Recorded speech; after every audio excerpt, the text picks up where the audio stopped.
Welcome to उज्ज्वलास kitchen. नमस्कार। आज आपण बनवणार आहे कोंबडी वडे।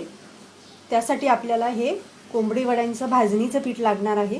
याची रेसिपी बघण्यासाठी आपण आय बटनवर क्लिक करून कोंबडी वड्यांची भाजणी बघू शकता। या प्रकारे हे पीठ आपण तयार करून घेतलेलं आहे।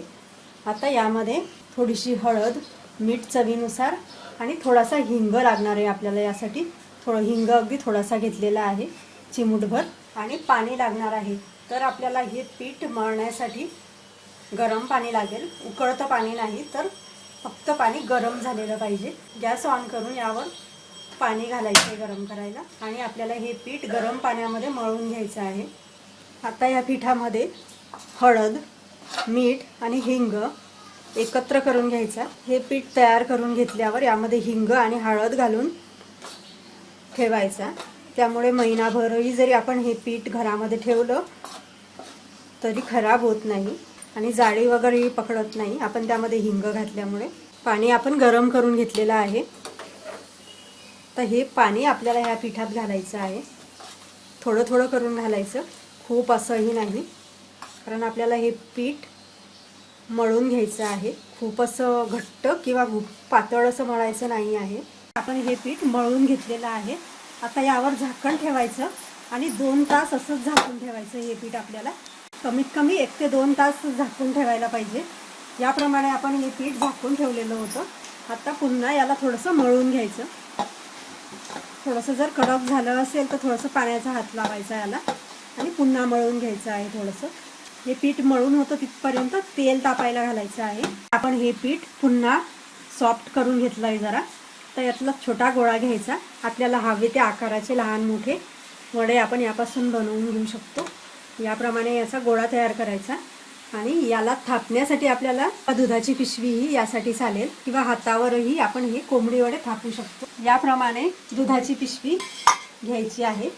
पिशवीला खाली थोडंसं पाणी लावायचं आणि हे वड्याचं पीठ यावर ठेवून हाताला पाणी लावायचं थोडंसं, किंवा तेल लावायचं आणि याप्रमाणे थापून घ्यायची आहे।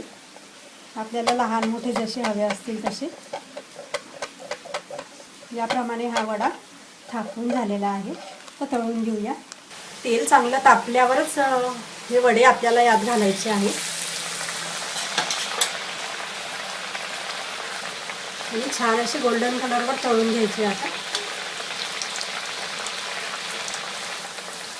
याप्रमाणे छान फुलतात ते, मस्त असे दोन्ही बाजूने छान तळून घ्यायचे।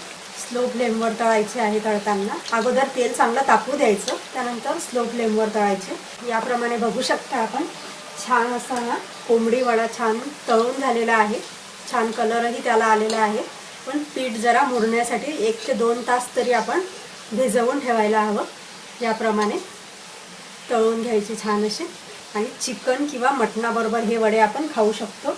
कुठल्याही मसाल्याच्या रस्सा भाजीबरोबर खाऊ शकता। आता आपण दुसरी पद्धत बघूया।